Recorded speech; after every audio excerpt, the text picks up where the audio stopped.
What is the most unpleasant problem in regards to your kids? You know, you have been a father figure for 30 years. What's the toughest one that you have faced? Most important, I should say, is looking after the children. When the children have some problems with their health, that will really tie you down. Because you always want your children to be good, especially with their health. Then you really have to strive. You do your best. Even you sacrifice your time, your what is, and that is one of the biggest problems, I would say. Health problem for the children. And not worrying about your own health, but your children's health. Yes. Not only to me, I think to most parents. I would say it's actually how we govern the whole thing ourselves. Some of these children's problems are actually our problem, simply because we have not governed them well enough, we have not taught them well enough, we have misled them in a way, or we have not been truthful to them in a way. That is what led them to be astray. So I think the governing part of it from us as parents is very important. I think what you say is true, but like you were saying that the problem, when someone in the family or one of the children or whatever have the problem, all your energy is already you'll be centered around. That's right. So that is the biggest problem. You have to see through that. Before anything else, you have to make sure things are all right. Then only you can concentrate on other things. Yeah, that's right. And how we educate our children depends largely on the kind of education that we have received. Eventually, when they grow up at the end of the day, it is what they are, what has become of them. That's important. What has become of them? If the inculcation of moral values are there, you don't have to worry about all these sort of things because it's inculcated in them. So eventually, it's at the end of the day, what has become of them? What has become of them depends largely on how the parents have actually educated them. But even though that is so, you can try your best to inculcate them. There's no guarantee you achieve your result. But I think individual when they grow up, they have their parents. We have to inculcate. Yes, we teach you the value. That value of it. That is our job. In the first place, we have to do just that. The rest of it, we'll have to see the person, how they have actually see the values of it, whether they have actually digested it, whether they want to practice it. That's right. Would you worry that people these days do not have? That's a good question, actually. A question that's very debatable, If they don't want to, then it's a worrying factor, actually, because it's your own flesh and blood. If they don't want to have children, then probably they have their own reasons. Until you know what the reasons are coming from them, only then we can actually talk about the topic, But generally, I think a lot of people would want to have their own children, I guess. You get married, and if you don't have children, I don't know. Is there any meaning in it? Ultimately, every couple eventually would want to have their children, I should think so, because they would want, like your dad says, they would want to have the legacy with them. You see your own child growing up, you be with them.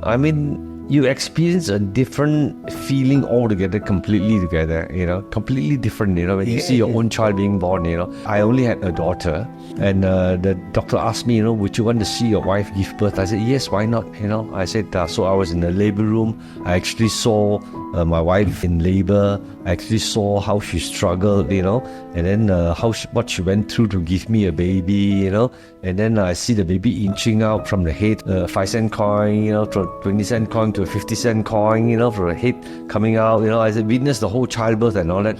And with that, I think a lot of things are unexplained. You know how to value life. You know how to value, your wife more. You know how to appreciate your wife more. You know how to appreciate, your child more. The coming of a child. And then especially more so when you father them, when you parent them, you see them grow, and then when you inculcate all the good moral values and see what they are today, you look back, and then you tell yourself, I think it's worth it. What do you think happens when we die? Oh, that's a good question. One thing I believe, when the time comes, when you die, you don't feel the pain. You just maybe go for a long sleep. Others will feel the pain. Others will feel the pain. But similarly, others will feel the pain also when you are stupid. You don't listen to others. People with good intention to tell you things, but you're stupid, you don't want to listen. When you die, you don't feel the pain. Others will feel the pain. What happens when you die? Do you know anything at all and all that? So it comes back to the person who's answering it, what that person is all about. Like I say, You know, if you were to ask me, I said, no, the moment you die, actually, you leave this world, you may not know anything at all. You'll be sleeping. You'll be just sleeping like your dad says. You know, you may not know anything at all. At our age, we have attended enough funerals to know, you know, we have seen enough funerals, we have attended enough funerals to know, you know, what is it dying is all about. You may not actually know anything at all. You know, the people who suffer most are the people who love you. Well, yeah, it can be like just nothing to you. You know, the one who actually suffer is actually your partner. You know, your life the people partner. you left behind. The people you live, these are the ones who actually suffer because they're going to suffer the pain. They're going to suffer all the memories that they have left behind. I feel like at the end of everything and the end of life, I think love is the one that actually matters. Yes, you see, love is something that can actually heal and solve a lot of things. When there is love in the family, when there's love, you know, with your siblings, when there's love, you know, between husband and wife, when there's parental love, you know, I tell you, it helps and solve a lot of things, you know, in every aspect of life. I think that love part of it is very, very important. As husband and wife, as brotherly love, sisterly love, even friends, for that matter, as people say, 友情啊，朋友嘅情啊, they're so important. Hello everyone, welcome to episode 15 of Lanlekdeology. Now today I am back to my hometown in Seremban and I'm alone, not with Luna today. And it's very weird, it's a very weird way of starting this show today because I have a very unexpected guest. My true guest is actually very important to me today because I've been telling him that I want to do this episode for I think about a month or maybe 2 months now. And just so you know, he is the person who created this name for my podcast called the Lanlekdeology. Lanlek is basically, you know, if you're Cantonese, you speak Cantonese or Mandarin, or everyone knows that Lanlek means to, what does it mean, Lanlek, to you? Smart. Smart. Yeah. Act smart or act like a know-it-all, correct?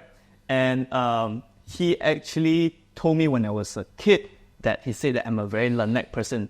So my friend will always laugh at me saying that your dad always call you Lanlek. It's like Lanlekdeology. He's the one who created the name Lanlekdeology. Basically, the deology is ideology, the ideology of being a Lanlek person. Yeah, I know, right? So it's very funny, and today I'm very, very proud to have my guest here today. The most important one, of course, is my dad. Welcome, Joseph Chan. Just say hi to... Hi.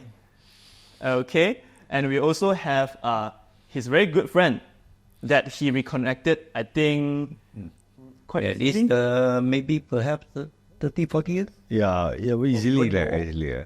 40 odd years. Oh my gosh. Yeah, 2 decades of friendship. Few decades. All right. I believe you guys are high school buddies. Well, yeah, that's right. Schoolmates. Welcome, Mr. Jeffrey. Yes. Okay.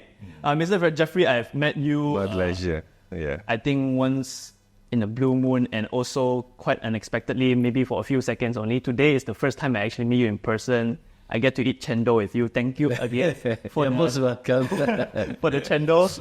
And yeah, so the first question I have is actually for Uncle Jeffrey. Is my dad ever a bully in school? Oh, never. If he's a bully, I would have stayed away from him. What was he like during his younger years? Yes, but he has been a very thoughtful person. Really? Yeah, a very thoughtful person. You know, he's well, I would say that he makes a good friend to people, understands people, you know, that sort of thing. And how did you get to meet him by chance? Well, we stay in the same area, you know, from the same kampong in Seremban and all that, you know.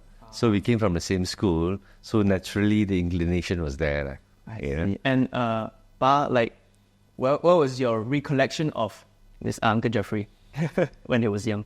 Well, you know, when we were young, definitely, you know, you tend to have a lot of friends. Easily you make friends, yeah. And of course, from the same school and the same kampong. And a boys' school as well. Yeah, exactly. And then, you know, he somehow click easily, I would say. Okay. Well, throughout your decades of friendship, was there ever a point of time where you guys disconnect from each other for a while, away from working environment, besides being friends, you have work. So was there a time, and how long was that time that you guys were separated as friends for a bit? Well, to put it in perspective, I think once you have grown up and you, after your school or your whatever education you have achieved, you will come out to the world to find a pot of gold and then get married, this and that. It's quite difficult to stay on like when you were in school or when we were young. We had lots of time. We can even stay until the wee hours of the night. And yet, we could do that. But of course, once you have reached a certain age, you have your way of life, your occupation, and then maybe your family. So you live away from each other. And that, of course, is the time that we actually separated for a while. So we don't meet each other so often for a while. I see. So assuming that we all graduate around 17 years old, and we come up to work immediately after that, I assume. Did you go to university? But I don't think you went to. Yes, but then just unfortunately, our time is different from today's world. I understand that. The time to go into a university, in the first place, you have to be very brilliant or something like that to be accepted into a public university. But to go into a private university, you need to have certain qualification, and most of all, you need to have the financial means to do that. So, meaning to say that around age of 17, you guys, both of you, came up to work. And how long did you guys reconnect? Like, is this recently, or at what age did you guys come back as meet up as friends? Was it at the school? What do you call that? Reunion. Reunion. Okay. Was it at that time? Not really, I would say. In fact, we don't consider we disconnected from each other. Somehow, once in a while, we still contact each other.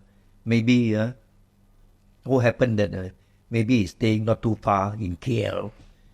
Is it like last time without having any social media platform? Like now we have the advantage of that, connecting to everyone. Last time was just if you lose your cell phone, or you change your phone number, then bye-bye. No. The thing is that he still has his family in Seremban. But once in a while, you come back, maybe the parents were still here at the time. And then, of course, the sibling, this and that. And when he was in Seremban, he used to look me up, and we go for a cup of coffee or something like that. Thereby, we still have the connection with each other. I have always wondered, because in our current generation and our current problems of today, so to say, we always think that with social media, where everyone is so easily connected, sometimes we feel even more distant than our friends.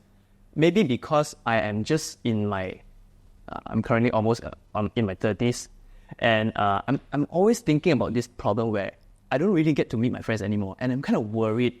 Is that a problem for you guys last time, where you realize this when you start to have maybe less of school friends and more of work friends, so to say, colleagues as friends?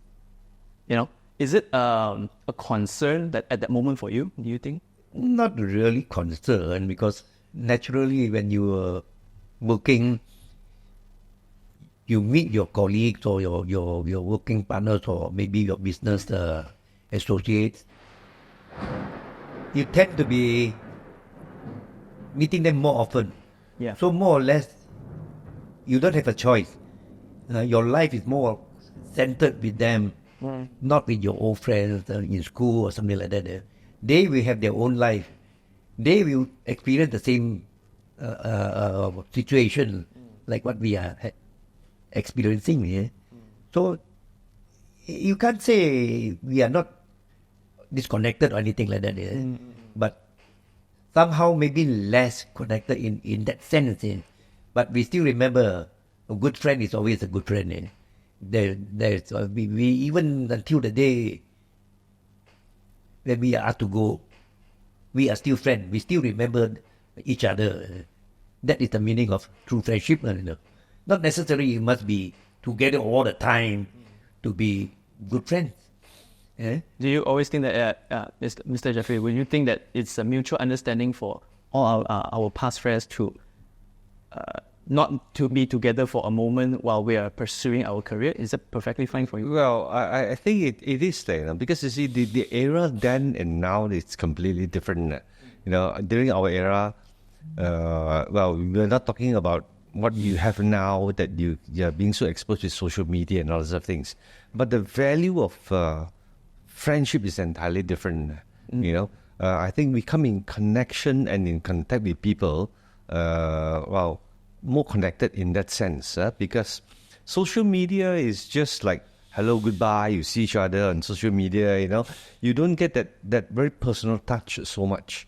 Just like, for example, right now you see the difference in social media, in whatever it is, you call up, let's say, for example, a service industry, a service, let's say a bank, for example, they put you on a what do you call that? Recorded. On a recorded message, okay? Then you start talking to an officer. Then, a recorded message. They ask you to key in this, key in that, for that. The more you key in, the more they ask you to key in. You don't get the human touch. You don't get the human feel. You do not get, like you are actually in touch with that particular person, where you can actually feel the warmth, where you can actually feel the laughter, or you can feel the disappointment, when you talk to someone. The era is completely different. But during our time, in our age, we have grown to see the different era that's been changing, from landed phones, no hand phones, to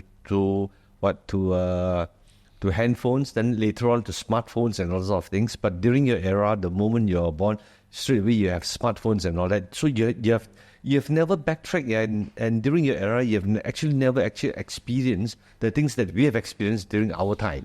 So our time, I would say the millennium change is completely different. We have really seen the change from this era to that era, you're talking about whatever industry it is, we tested cars earlier on. You can see that, yes, we are talking about combustion engines those days, that probably you would have experienced now. And then we are experiencing through a different era, just like the change of handphones, and then we're talking about EVs now, in between you have got your hybrids and all those other things. We experience the whole thing from the most basic things to the more advanced things now. So our era and our age group is more challenging, because we really got to keep up with the changes. Whereas you see the children of today, who are 10 years, 20 years old, completely different. The moment they are born, electronics, they're being thrown and shown at the electronics. I look at my daughter, I look at my granddaughter. The moment you give them a handphone, you give them something, they put on a ear, they think it's a handphone. That kind of thing. So they grow up with a different era. So during our time, when you ask about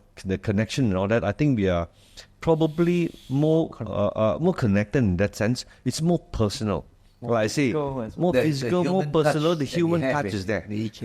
Then, because of that, you find that you are actually more connected to each other, than the friends that you have. I read about Facebook, about people who say, well, I've got 1,000 friends, but a lot of them are actually social media friends.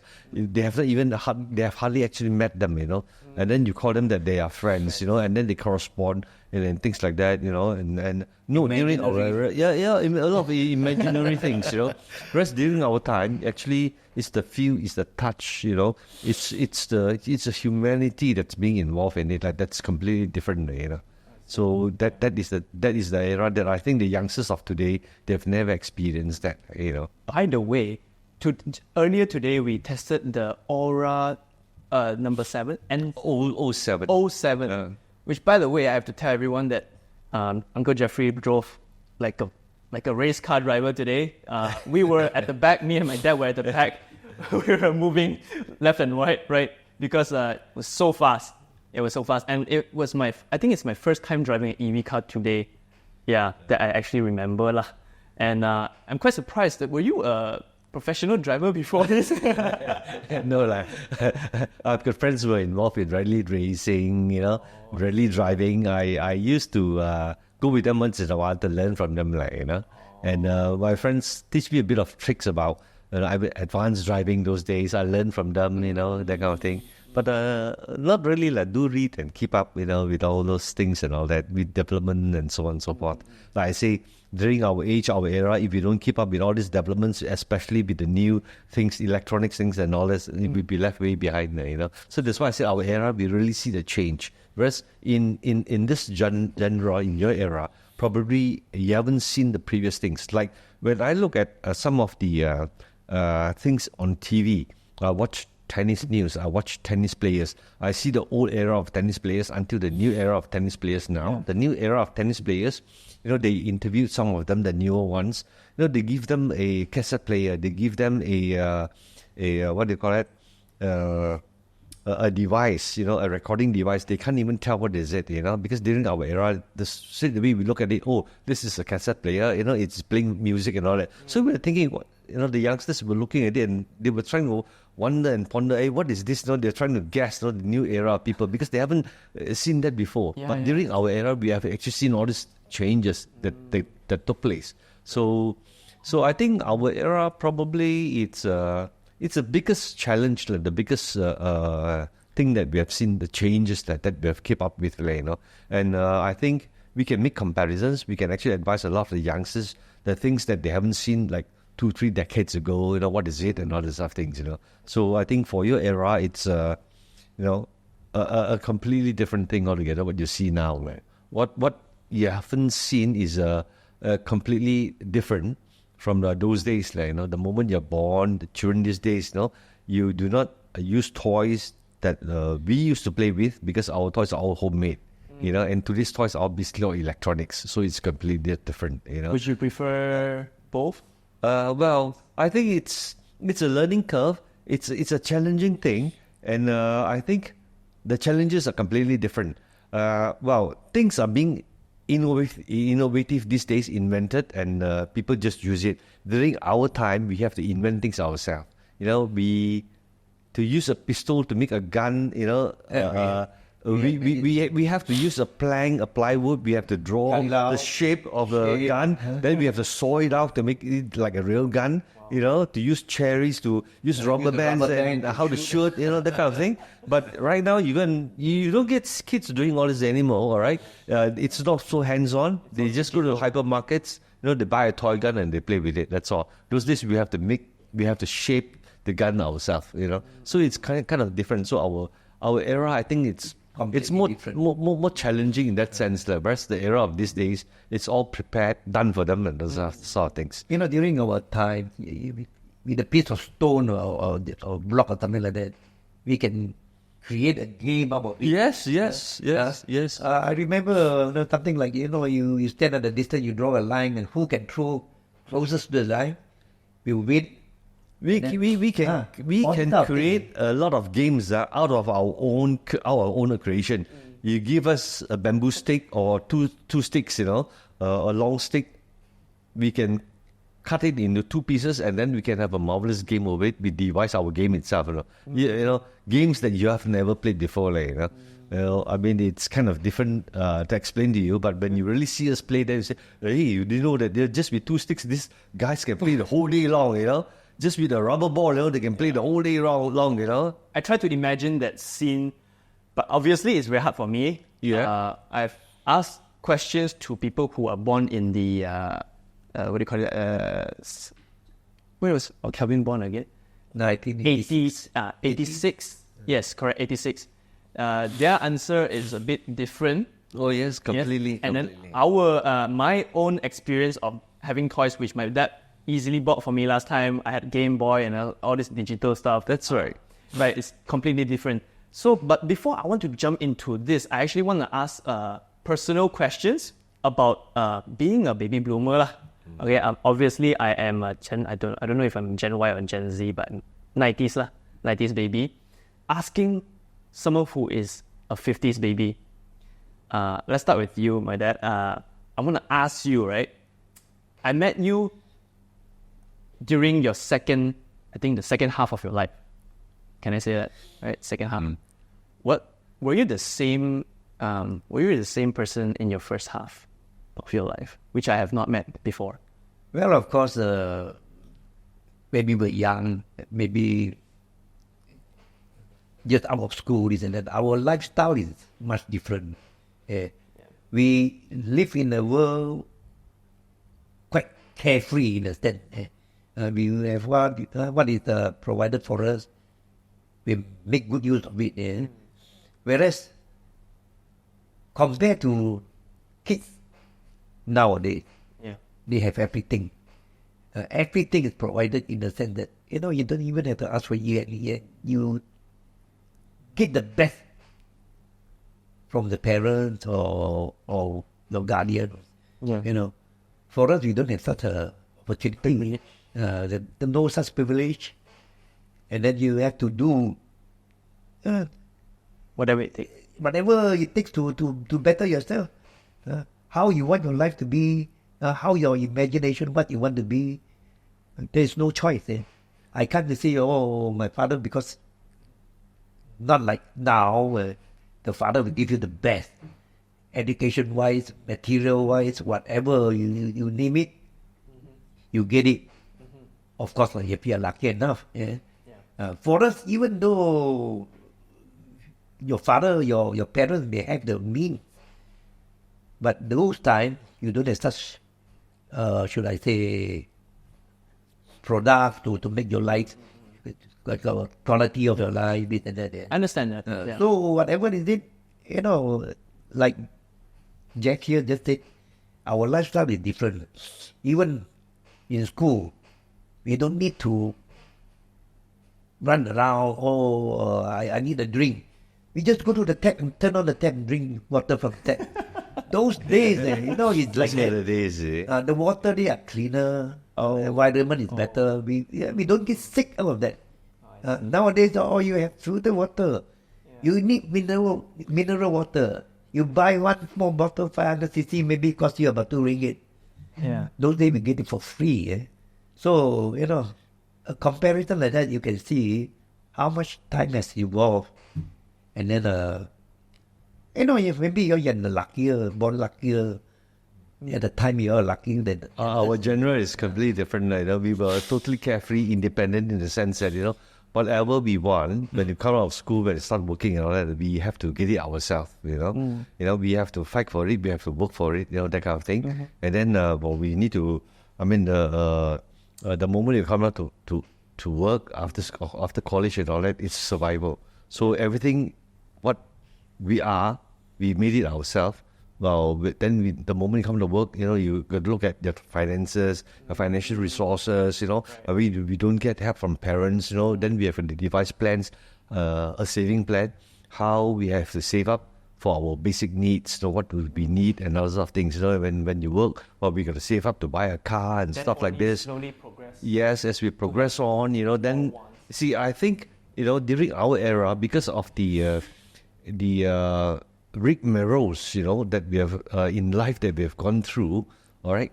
I think a lot of us know how to value what money is all about. That's a very important aspect of it financially. We know how to value, whereas I think the kids of today, a lot of the things are actually provided for, and then because of that, I think they do not know how to value money as much as we do those days. Because every little bit of thing we have to save it for ourselves. Our parents don't provide anything, that kind of thing. I see the children of today that, when they want to buy houses and all that, a lot of parents, will come in to fork in money to pay for down payment and stuff like this. Those early days, no. Every copper coin comes from our own pocket, we never got what they call that, provided for by our parents. Every copper coin, we need to, save it, things like that. If that's the case, right, could you relate what your parents had taught you previously, and now, looking back at what your parents had taught you, did you bring forward what they taught you to your children today? Well, Is it the same? the values sometimes I still do, like, I still do tell them, about the hardships that we go through and what they are not going through now, so that to make them realize. But I think the values, the moral values, especially that we impart to our children, is very important. Inculcate that in them so that they will know how to value the money, despite the fact that they still have to go out, make a decent living, and to be independent themselves. I think that part of it, to advocate, is actually very important coming from the parents. Yeah. And I think the basis of it is actually the education part of it, which is very important. How we educate our children, and how we educate our children depends largely on the kind of education that we have received, and that basic part of it is the education what we have received those days, as to compare, or rather as to look into the education system that we have right now, which is completely different. I think the education system these days compared to the education system that we have had during our early years, during our time, they are completely different. However, as I was asking earlier, from your parents' teaching, has it any influence on how you are teaching your kids today? That's what I want to ask. Yes, actually, if you look at it, like I say, the present generation is a luckier generation. They have what they want. But during our time, we don't really, when we have something, we treasure it. Even though maybe like, just for the example, food, this and that. When we buy something to eat for our meals, anything, we make sure we don't waste it. We eat it. Even if we can't finish, we save it later. And then when we're hungry, we go for it. We don't waste.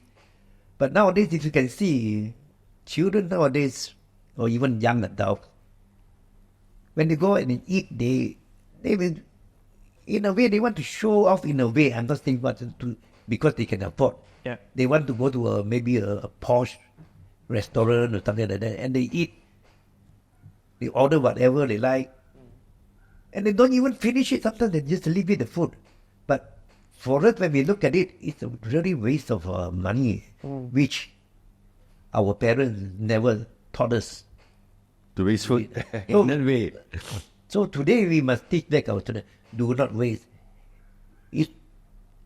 But it's quite It's a very, what you call, difficult thing. trend, Stress to accept that. Why do you need to waste the food? Whereas during our time, we don't even have the opportunity to eat what you're eating now. Now you're actually throwing away. In the sense there. That is, we must always inculcate in them, do not waste. This is what I until today, whenever I go anywhere to eat, I make sure we finish the food. You cannot finish the food with tapao bag. I want to ask, does this have anything related to, I mean, of course, you and your brothers were all bankers at one time. I believe some are still bankers. Not all. Not all. Majority of them, including yourself, are Not really. Maybe you can say a big partner. either that or in the financial. Yes. What was the opportunity back then like? Because you came out from SPM, and the only opportunity you had was to work in a bank which has a brighter future compared to the other industry? Yeah, you can see that. But during those times, of course, job opportunities is not Easy to come. what you get. Now you have a lot of choices. Times have changed. You have a lot of industries. You don't work in the bank, you can work somewhere else. You can do your sales, marketing, or whatever. Now IT or whatever. Yeah, a lot of choices. But for us, the time, employment is limited. So if you get a job in the bank, it seems as though You stick to it. it's really something, an achievement or something like that. Yeah. But those days, even if you work in the bank, the Chinese will say, oh, that's a what they call it, a golden bowl or rice or something like that. Eh? Golden rice bowl. How do you say? Golden rice. You won't what they call Any issues? have any difficulties. But actually, that isn't true. It isn't true? It isn't true. But of course, you are quite secure. But the time the bank don't really pay you that well. They don't really pay you that well. You're just able to maintain your lifestyle, your 2 meals or 3 meals a day. So it's just a namesake kind of title, like being a doctor, cliche. Yes, you can see from now, from our time, you work until now. Many of the younger generation, when you still work in the bank, they say, "Oh, don't bore me to that." Sitting 8 hours or 10 hours in the bank, and this is what you get for your reward. And they feel very bored. They don't want to. So the banking industry is not that attractive anymore to them. So they have much more other things to do. And if they are lucky enough, they can even earn much higher. I mean, back then when you say that you work in a bank is a very respectable job, I say, that kind of thing, you know. But the kids of today said, "Hey, bank job are very boring," you know, that kind of thing. But during those days, it's like, it's a very decent, respectable job. You know, So, from my understanding, is the reason why you and some of your brothers chose the banking industry is because you had the opportunity and you took it and never went back from that. Yeah, because you see, those early days, like your dad says, you know, I mean, working in a bank, it gives you a sense of financial security, you know, in that sense, you know.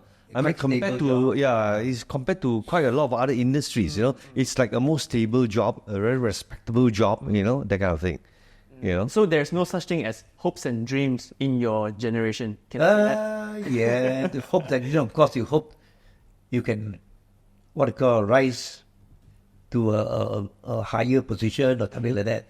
And then the bank will recognize you. Maybe one day you become one of the top management staff. That is the best you can go. I see. But how many CEOs can the bank employ?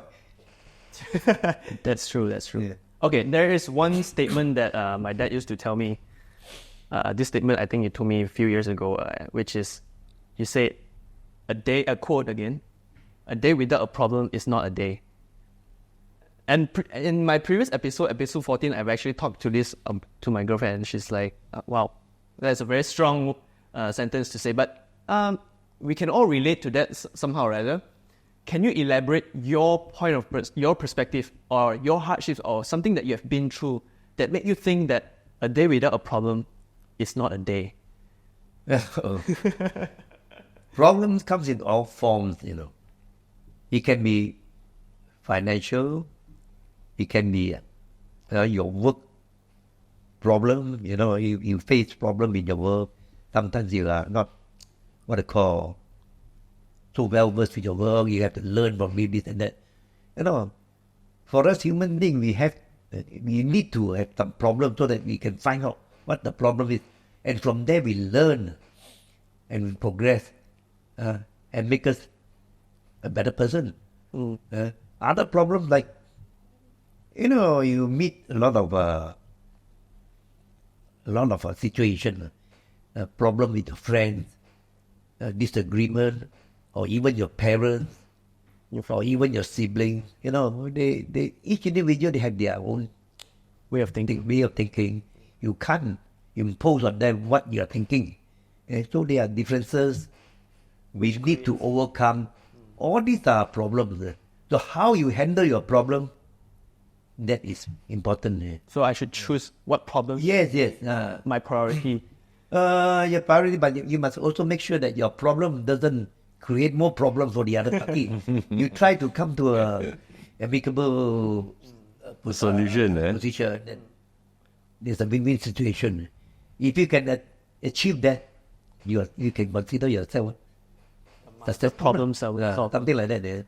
But life is never perfect. You have to live. Like one day there's no problem. That is a very special day. Maybe you go on a holiday. Even that is holiday. It's a problem also. Yes. But of course, that problem is more of a more present. I want to call, should I say, pleasant kind. kind of problem.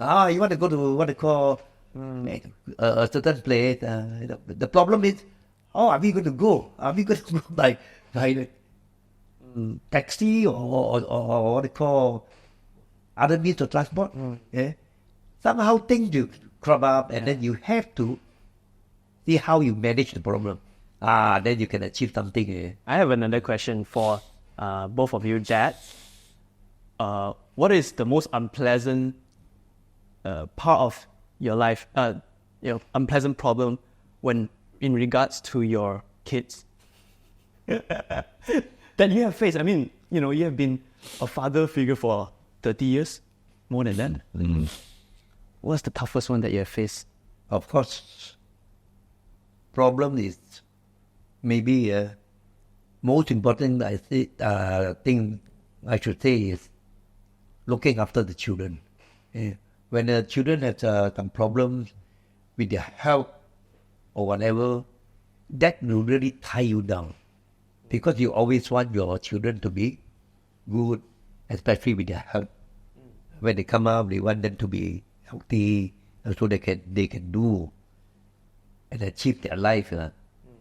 But once you have a child or some kind of what they call health problem, then you really have to strive. You do your best, even you sacrifice your time, your what, and then priority you give to the child. That is the biggest problem. But hopefully, with God's grace, nothing bad turn out. That is one of the biggest problems, I would say. Health problem for the children. And not worrying about your own health, but your children's health. Yes. To me, I think it's not only to me, I think to most parents. Even I'm not healthy, at least my children are healthy. They are strong. They will come up to live their life well. We are happy. We are happy in the sense that we have already lived for so many years. It's only fair that you go first. I mean, this is something that nobody can avoid. But we want to see our children grow up, come up to be responsible and good parents or people, should I say. The continuation of life. To carry on your legacy. What about you? Yeah, true. I think basically, I think I would say it's actually how we govern the whole thing ourselves. Some of these children's problems are actually our problem, simply because we have not governed them well enough. We have not taught them well enough. We have misled them in a way, or we have not been truthful to them in a way. That is what led them to be astray. So I think the biggest part will be actually not so much of their problem, is how we govern our children, how we educate them, to be to be grown up, or to be people to have good moral values. That's very important to inculcate them in them. Now, once you have inculcated all them in them, then a lot of problems can be actually solved, without them coming back to us and other things. So I think a lot of the upbringing part of it is very important. I mean, of course, the other issues will be, you're talking about having interaction with children, health issues, and financial issues and all that. I think those are not as important as how you actually educate them. Well, if you educate them well enough, they will know how to actually think for themselves. When they've got problems like this, they would be able to help them solve, because you have already provided them enough armory of things, enough information as to what life is all about. So I think the governing part of it from us as parents is very important. I think what you say is true, but he was saying that the problem, your biggest problem, when someone in the family or one of the children or whatever have the problem, all your energy is already you'll be centered around. Yes, that's right. So that is the biggest problem. You have to see through that. Before anything else, you have to make sure things are all right. Then only you can concentrate on other things. Yeah, that's right. Okay. I have a very odd way of thinking. Probably it's just me, but I see it as Take for example, my grandparents have you guys, which is 7 kids. Okay, and now in your generation you have us, 3 kids, and for the time being, out of the 3 brothers, we are all brothers by the way, we have my elder brother has 1 kid. What do you make of this finding? Do you feel any way that things have changed so dramatically that you are a bit worried for the future?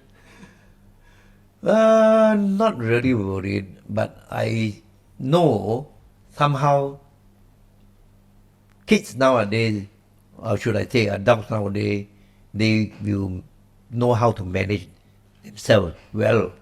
Yeah? Of course, each individual has their own idea how to bring up a family, how you want your life to be. We cannot control everything. The world cannot be on our shoulder all the time. One of these days we have to go. We are not atlas, carry the whole world, all the responsibility on your back. Did your parents, which is my grandparents, did they have this expectation of you of having how many kids? Or No, not at all. But like I say, time changes. Some feel that the older generation, once they have a big family, to them is something like an achievement. Should I say? But nowadays, you look at it, most of the young couple, this and that, they have 1, 2, 3. Not like our children, they have dozen sometimes, 1 dozen, or half dozen at least. Those were the times compared to now. You hardly find any married couples, young couples, or not really young, maybe after certain years of marriage, to have more than 3 children. If you have a young couple, or rather should I say a married couple, having 5 children, that is quite difficult to find. True. Most likely you can see sometimes you see only one, which is to them they want it that way, but to you you look at it at a different perspective. You can't impose your thought on them. What about you, Uncle Jeffrey? Did you think that it's a problem? In terms of what? The number of kids that parents have these days. Yeah. No, I think the era has changed a lot, compared to those days, well, everything has got to do with the era of change, the financial situation and stuff like this, The parents of today, they're talking about the value of children, the quality of children, the life that they want to give to their children these days, compared to during our time, like my parents, they have got six kids, 6 children, like your dad's side, they have got, I think 7, is it? Like my other friends all, they all have about 4 or 5 children. I've got a friend or one of our classmates who has got, you'd be surprised, I think the parents, both are teachers, all right? They have got something like 16 children. 16 children, right here. All right, so I used to laugh at him and say, no, everywhere in the world, wherever you travel, one of your siblings is going to be there. He said, oh yes, that kind of thing. But when you look back at what their generation is all about now, they all giving it second thoughts, to bring up children, financially, you require so much money and all that, especially when you're talking in terms of wanting to educate them and give them quality of life and all that, it's so costly, and everybody has actually reduced the number of children that they want to have. And like your dad says, to have 3 children, in a family, it's like, wow, it's a lot compared to those days, Right now, after 1, 2, everyone would have been saying, okay, fine, I think it's time, the factory is really closed, no more production, for children, that kind of thing. During our parents' time, it's completely different. Because I think a lot has got to do with the evolution and the thinking of the people's thinking, people's upbringing, And a big part of it, I think, is on the financial aspect. They're talking about the quality of life. You look at every child right now, all right? Every child that's being brought up in a medium class family, every one of them is a graduate. Every parent will send their children to the best schools that they can afford, and education is so expensive these days, and education has always been, and it will always be, the most expensive commodity. That's one thing for sure, and I think they are talking about the quality of life right now. I mean, during our time, we have got 6 children, I mean, not very many will get a chance to go to university, that kind of thing. But you look at the parents of today, they've got 1 kid, 2 kids, 1 child, 2 child, 3, I mean,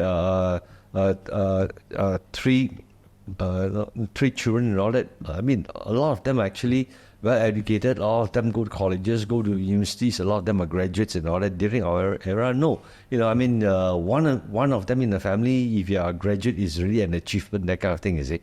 So I think the financial aspects of it, the quality of life is completely different, So I think the kids of today, they are luckier because I think the parents value them more.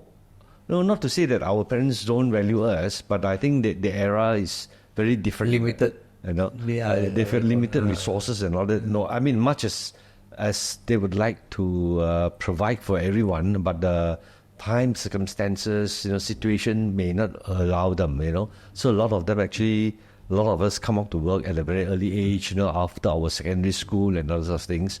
But surprisingly, a lot of them actually work very hard. They excel quite well, actually. You'd be surprised, And when I look at some of the people of today and some of the people, who school dropout of today, I think they are completely different, The things that they know when you talk to them and all that, they are completely different. So I think, like I still used to say, the education system has got a big role to play of what the people are today, And hopefully, we will be able to improve further in our education system in our country. That's actually a very worrying thing, for our country to progress, I have a question for my dad on this one. To us, all 3 brothers, I don't know about the other 2, but I can tell that you are a very logical person, like a very logical thinking person. And you yourself, sometimes you always tell me, be logical. So I assume that you are a very, very logical person. And there are times when I witness you being an emotional person, another side of you that I rarely see. And usually that time that happens is usually when you are talking about family matters. Yeah. So at what makes a person who are able to balance between both logical and emotional side of person, to be, emotionally balanced to yourself and also logically explain to yourself that everything is going to be okay, the kind of problems, How do you balance between both when it is not related to family? Let's say, for example, other than family matters, how do you maintain being logical all the time and without using your emotional self? Logical in what sense? Okay. Logical could be financial, could be the way you plan ahead for your future years to come, for your kids, for the family. But like I said just now earlier, you tend to be a bit more emotional side of you. You tend to show more emotions when you are talking about, for example, your siblings. So how does a person balance between that? I would like to see, if you have a few kids in the family, all will come out good evenly without one better than the other in that sense. Of course, he can be highly qualified and then he found his a very good job, very successful man, this and that.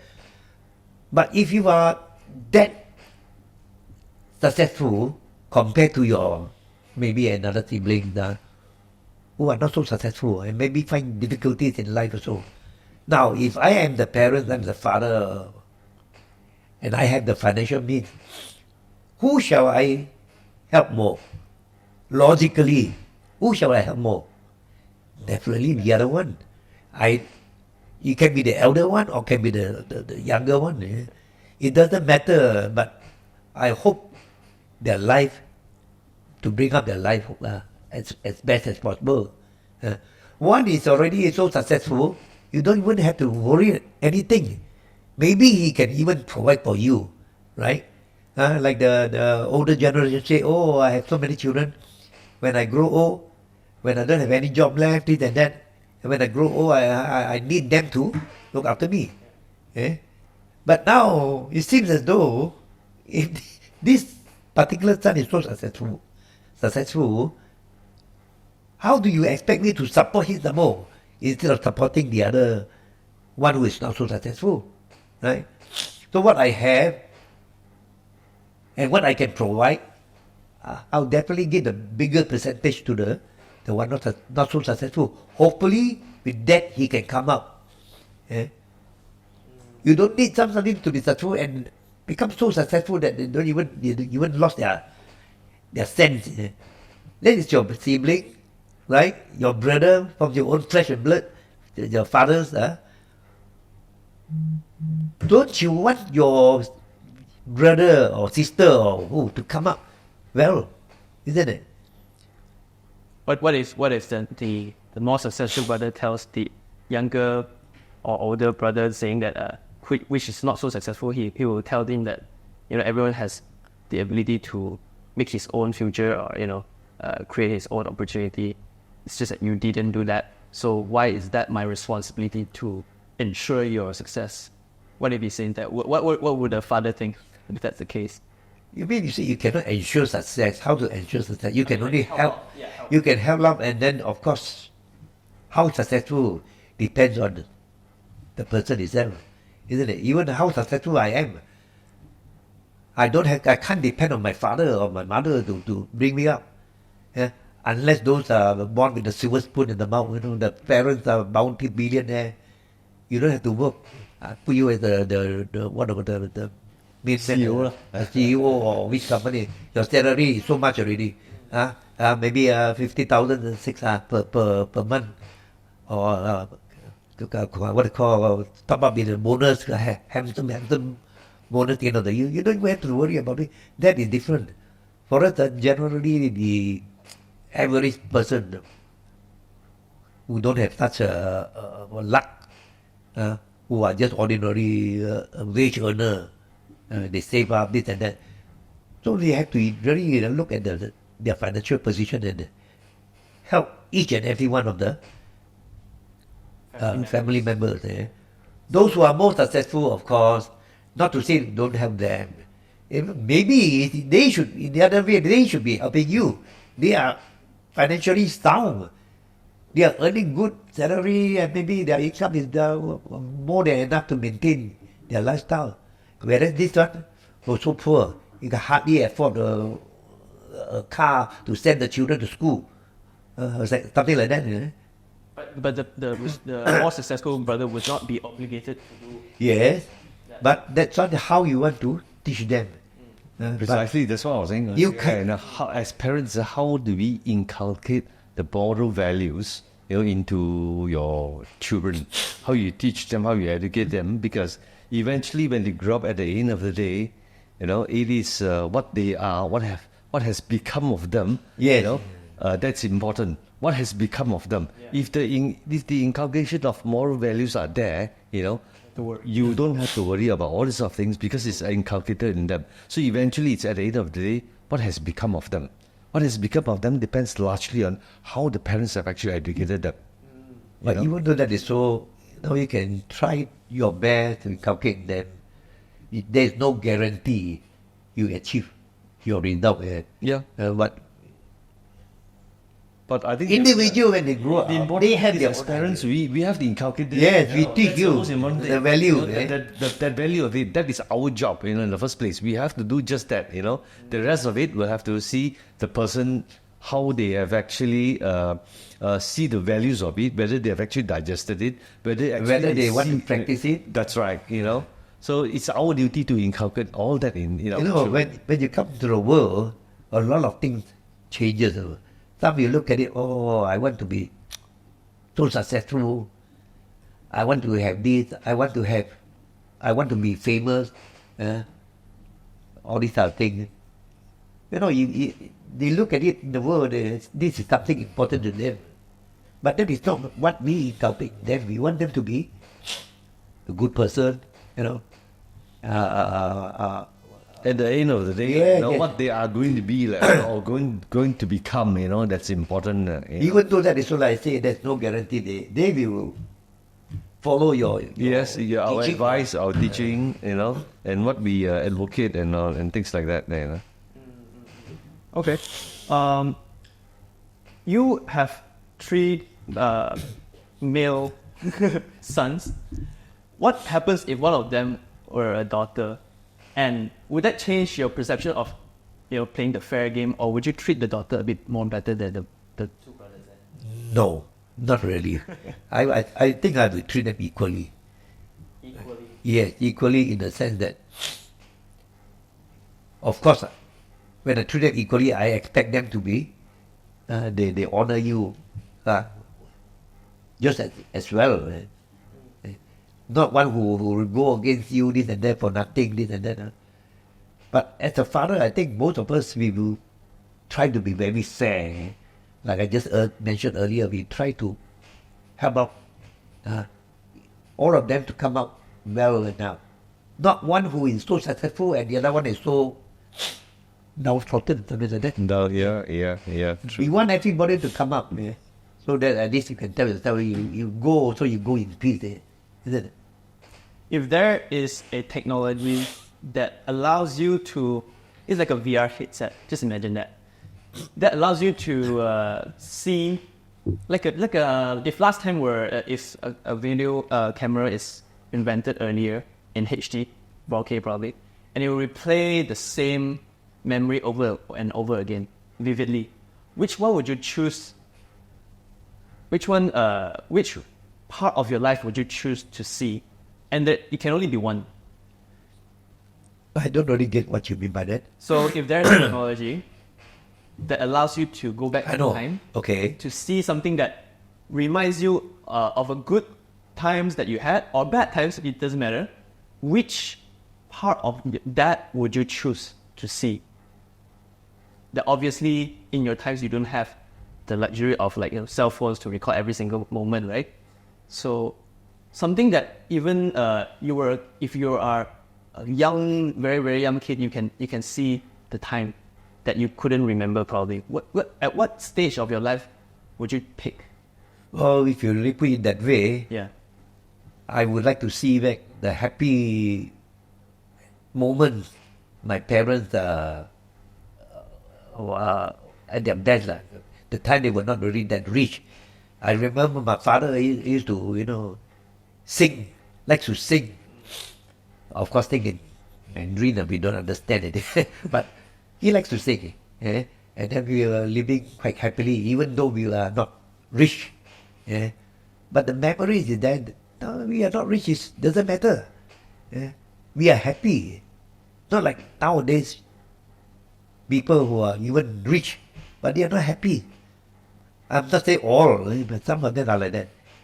They have all the what I call the needs that they require, but somehow they are not happy. I have seen many, but really friends and so on, even they are so what I call loaded in a way, but their life they are not happy. So to this question, I would say, when I was very young, we were living in a rented house made of planks, all these sort of things there. But my father used to sing. He used to sing to her, this and that, how he sings around. And then we also appreciate his singing. Even the neighbors also like to hear him singing. That is maybe the memory, the happy memories. I would like it to be recorded today, but just too unfortunate. Don't have that technology.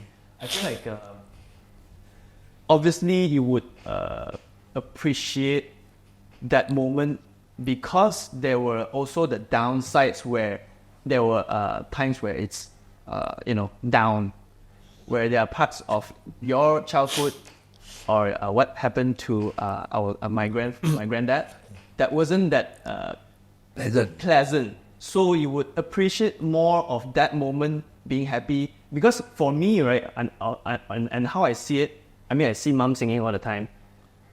But me seeing mom singing, okay, I get it.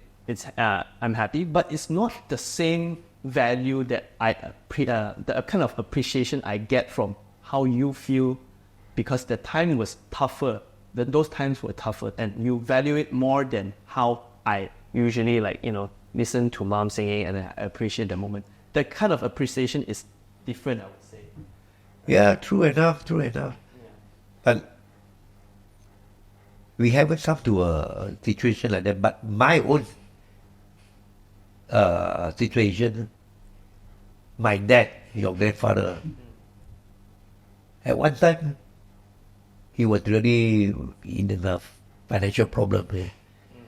Seemed to be owing here a lot of money, to sell a lot of money, And how he managed, more or less, there's no way for him to manage it. And at that time, I was just started working as a clerk with a very sort of small salary. And still, we managed to work out things, no doubt in a very difficult situation. That comparison to the happy times and the time that we feel is actually a lot of different. Even the times with bad times, you want to sleep also, you will be thinking all the time how to sleep well tonight. Because if the thought is in you, things will happen, you don't know tomorrow what is going to happen. That kind of thing. What about you, good Jeffrey? What time would you pick that was the most meaningful to you? My childhood days, I would say. Yeah. My childhood days, growing up. In particularly? How I was actually brought up, in a very confined kind of environment, It was just those happy days, that I used to recollect. Even right now, when I look back, I say, the best times of my life were actually those days, when I was a kid growing up.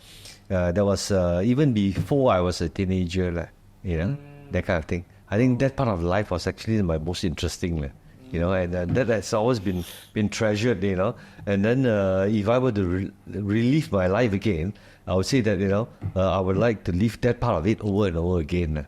It was the lifestyle that you had during your... Yes, and during those times, it was not the richest of days that we have had, it was among the poorest of days. So sometimes it's not actually the money that you have had or the financial aspects that you think, it's going to make you happy. It's the value of life and and what you have been living and how you have been living it, how well you have lived it, actually makes me wonder, what happiness is all about. We were poor, very poor back then, very poor really. I mean, we had a family of 6 of us children, 2 parents, so about 8 of us. We only rent 2 rooms, and that's it, But it was like happy ever after. Not just us. I had a grandmother with us as well, So you can imagine all of us crammed into 2 rooms, that kind of thing. But those were the most pleasurable moments growing up, where I actually learned a lot about everything, values of life, hardship, going through everything, It was necessary, you felt? Oh yes. I think that is a very good determinant for our maturity as we mature along, how we value those things and how those values we brought it in together in the later years of our life when we look back, and that itself, you cannot put a value to it. It's priceless, what we have learned from there, Okay, if both of you were given 3 wishes, I'll start with my dad again. What would you wish for now? Like, we're not talking about the past anymore, like now. 3 wishes, what would you choose? 3 wishes. 3 wishes. The first wish I hope to achieve, if all my 3 kids, including you, you get married, you bring up a family, everything turns out well. I don't have to worry about so much. And of course, my main wish may be to see my grandchildren will grow up to be successful people. That is I hope with God's grace I can live that long to see that day. Because, as a grandparent, you look at your kids when they have already grown up, they can manage their own. They will find a way to manage their own. You cannot, like I just said earlier, to carry all the responsibility for them. So now you look at right now I have a granddaughter, my first, so young, and then so cute. The way they come to see you, this and that. So you just wish that she will grow up to be a real, proper and a person, a good, should I say, a good individual, and then maybe hopefully she get married, and I have great grandchildren. So I'm assuming that the first wish is actually to see all of us get married, all three of us get married and have Children. kids. Yes. Okay. Second wish. Second wish, nothing much. Nothing much. That's all. Nothing much. Only thing is that, like I say, hopefully my health is good, and also your mother's health, and also similarly to all of you, good health. That is more than enough. You don't need anything else but good health. That is the wish. With good health, you'll be happy forever. Or you live to forever. Yes. With good health, you can see through a lot of things. With lots of money, there's no guarantee you see through a lot of things. Okay. The last one. The last one. Seems like the wishes so far is quite achievable with everyone. Yeah, achievable, but sometimes you never know. Never thought of wishing for something that is unachievable? Of course, if you say you wish, the only thing is that you wished. We are already in our twilight years. Nothing really much. Only thing to see that happiness to all, without much conflicts or whatever. Everybody live happily. That is maybe one of the biggest wish that we are all looking forward to. So the last wish is thrown away? You don't need any more? Just two of them. Yeah, happiness only. That's all. Okay. Okay, Jeffrey, your turn. What's your first wish? Well, as I begin to trot through my life, until now, and what I've been through, for me, I think the most important thing is first wish is actually good health. If you were to ask me again for my second wish, third wish, I would still think it's health will be the second wish. Third wish will also be health. I think that's primarily the most important thing. Nothing else. Well, you can be very successful, you can have all the money in the world, but if you don't have good health, it doesn't mean anything at all. So for me, health is number one. Okay, of course, naturally with health will come with a lot of happiness. And with that, I would think that a peace of mind. So when I leave this world, when I retire completely from this world, have good health, and have a good peace of mind, then you think that you have not actually have anything worrying with you, when you leave this world. To me, it still helps. Because I've seen a lot of people with a lot of money, a lot of friends with a lot of money, but they've got a lot of health issues, that kind of thing. And a lot of them cannot travel, cannot move about, And eventually, at the end of the day, you cannot have you cannot bring all your, all these material things with you. So I think it's pointless. It doesn't mean a thing, So I think I will value health as number one. Number two will still be health, which will, like I say, I mean, it can be health, happiness, and peace. That's all. Because family values will come together as it is, because what you've inculcated in your children and what they're going to become in the future is the most important thing. But these are the values that we have to inculcate in them. Would you worry that people these days do not have children? That's a good question, actually. A question that's very debatable. They don't have worried about people who do not have children. Is it because they don't want children, or is it because they cannot have children? They're two different things altogether. They don't want to. If they don't want to, then it's a worrying factor, actually. Because it's your own flesh and blood. So if they don't want to have children, then probably they have their own reasons. Until you know what the reasons are coming from them, only then we can actually talk about the topic, But generally, I think a lot of people would want to have their own children, I guess. If you get married, if you don't have children, I don't know. Is there any meaning in it?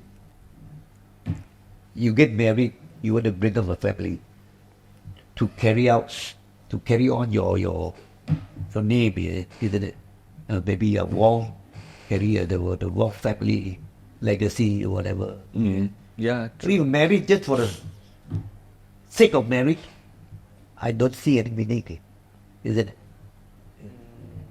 In that sense. Eventually, I believe, ultimately, they would, every couple eventually would want to have their children, I should think so,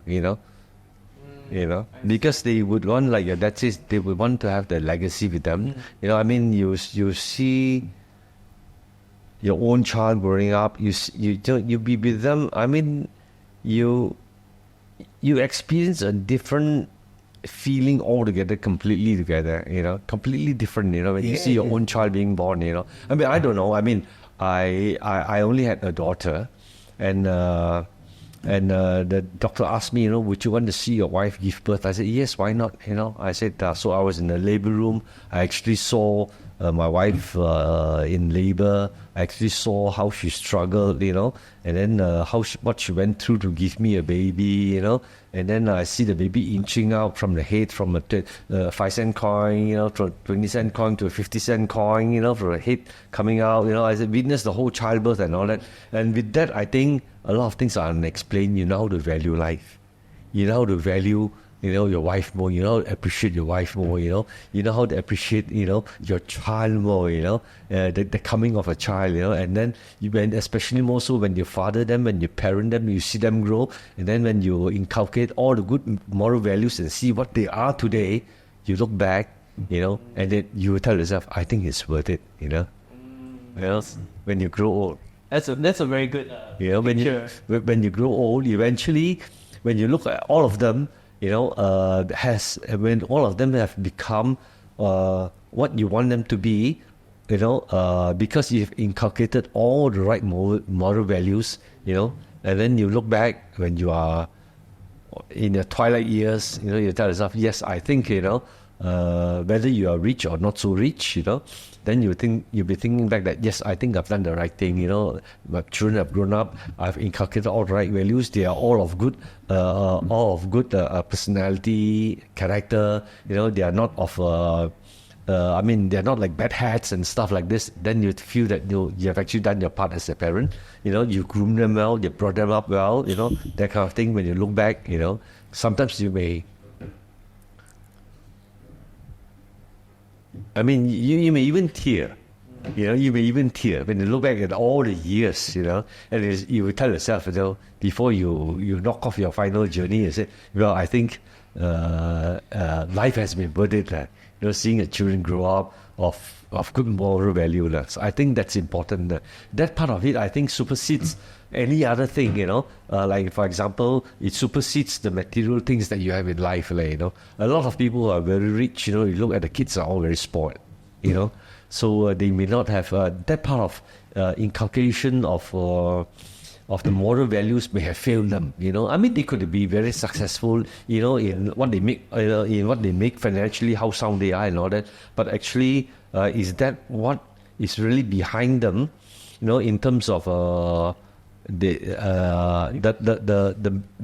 life that is brought into the world, the people that they've brought into the world, the friends that they've brought into the world, and how they've influenced their friends and things like that.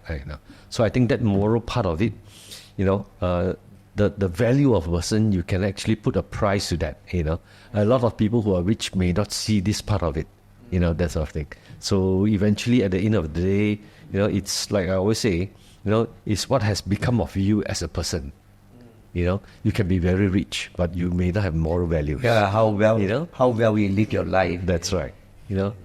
Okay. Well, almost towards the end. But I would like to ask each and every one of you to give your personal, you can call it 2 cents, or advice, or a favorite quote that you have that brought you through throughout your whole life. A favorite quote, if you have. Like the one that I've learned from you is like probably a day. It's not a day. Things like that. I could say, Things to live by. be kind to others, be fair to others, and be fair to yourself also. That's very tough. Yes. It's tough to be fair to yourself, I think, because for me personally, I feel like be kind to others requires a lot of your self energy, and you tend to, at my age, I want to give more, but maybe I'm struggling myself, so I have to figure out a way which is not treating myself kind in a way. Maybe I work more hours, or sleep less. That's not being kind to yourself, and that's very hard to achieve. I say be fair to others, to yourself. You have to take care of yourself, not only for others. If you don't take care of yourself, you are not healthy, how are you going to be kind to others? How can you take care of others? How can you take care of others? I just mentioned earlier in our conversation, you want to see your children, your grandchildren grow up to be respectable and responsible person. If you are not fair to yourself, you can't even do that. Because, you are not fair to yourself. You say, oh, I treat this better than this one. Even though it's this, just because I like him, or just because I like his face, or just, whatever reason. So, you have to be fair to yourself. Fair to yourself means you work fairly, you give fairly. So everybody will be happy at the end. So that's what I mean. Which part, just to intervene a bit, does being humble, like you always tell us, like to be humble? Yes.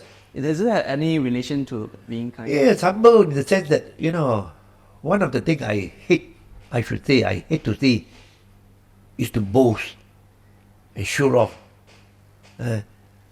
Which is, like I said, you can be very rich, this and that, and that is your own business.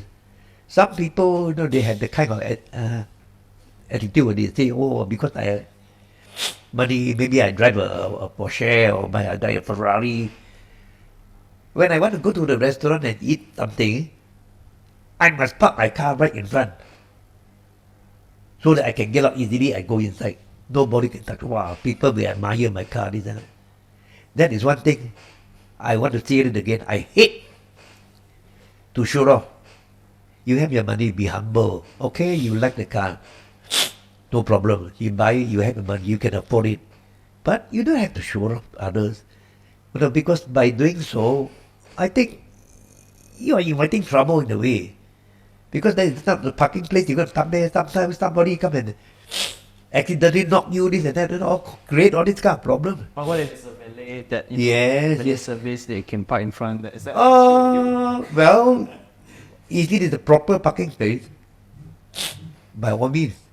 But if it's not a proper parking space, or even though if there is a parking space, there are two. One is the other side, which is very broad, you can park easily, and one which is quite difficult to park in, and yet you want to park in because it's in front of for everyone to see. Yeah. That is a matter of show off. That is one thing I think we must learn to be humble. Whatever you have, you can own, yes, fair enough. But don't have to provoke others. in a way, I see many like that. They like to show off. Any other quotes to live by besides being kind? Because being kind is quite general. Yes, being kind. Quite general. Being kind means you are helpful. Inside your heart, you can only say, "Oh, I'm kind. I know this person is very difficult, but I'm willing to donate something to him, even though I have this much, not much left.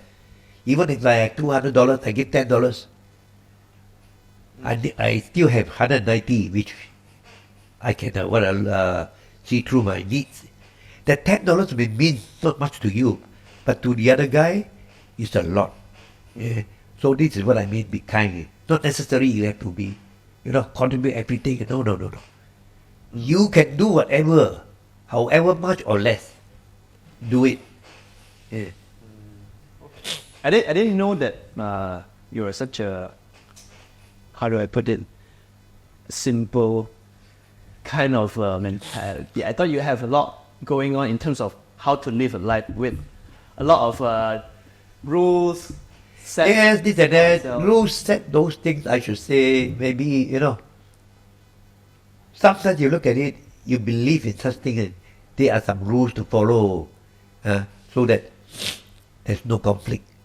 And even in an organization or even in the family, if everybody follows the rules, there won't be so much conflict, right? The rules are there. You understand it, you know it. Why must you go against it? You go against it, the other party will say, I also go against it. So somehow or other, you create the friction. Yeah. So it's best that we follow rules, this and that. In a way, not actually rules. We have our own perception of keeping things in order. In that sense, not actually rules. I feel like a lot of people these days. If everybody contribute to something, you make it make the life easier. She said it. Which everyone cares more Yes, than themselves. little bit that you care a bit, that person also do the same. Everybody will be happy. But no one actually does that. As in, Yeah. no one is so caring for So one another. perfect.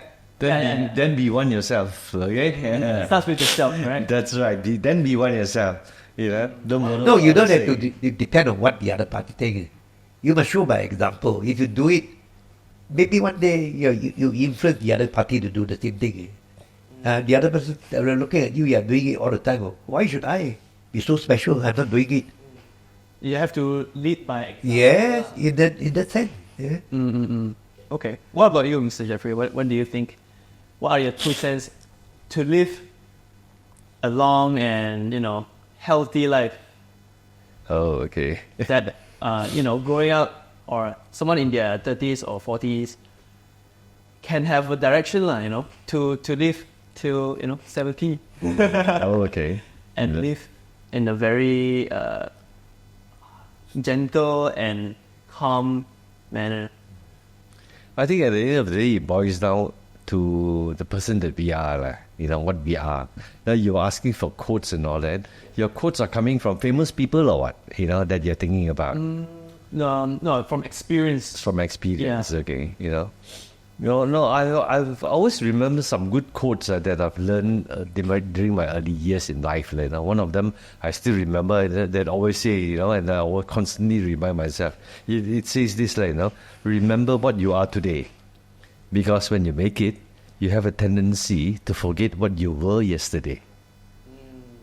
All right, Yes. That answers the question of your father's humbleness, being a humble person, So always remember what you are today, because when you make it, you have a tendency to forget what you were yesterday. A lot of people who make it big forget what they were yesterday. They become very arrogant. They become very cocky. All right, and always govern yourself with a lot of things, constantly reminding yourself, like what other famous quotes have always said. What will happen in life. Okay. There's a possibility, even 0.001%. This is Murphy's law. Everybody knows. What will happen, will happen. Okay? So constantly remind yourself with all these things, like, so that's what I do sometimes, and the rest is actually up to you, how you actually want to live your life, and how you look at it, I have a very last question, really last question, and it's a very odd way of asking some. What do you think happens when we die? Oh, that's a good question. What do you think happens? Because I asked this question partially because I'm still young, but no one knows how long they can actually live. No one knows. True. But you have lived a long life, considered a long life. What do you think will happen? Well, nobody knows how you die. But one thing I believe, when the time comes, when you die, you don't feel the pain. You just maybe go for a long sleep. Others will And feel it. others will feel the pain. But similarly, others will feel the pain also when you are stupid.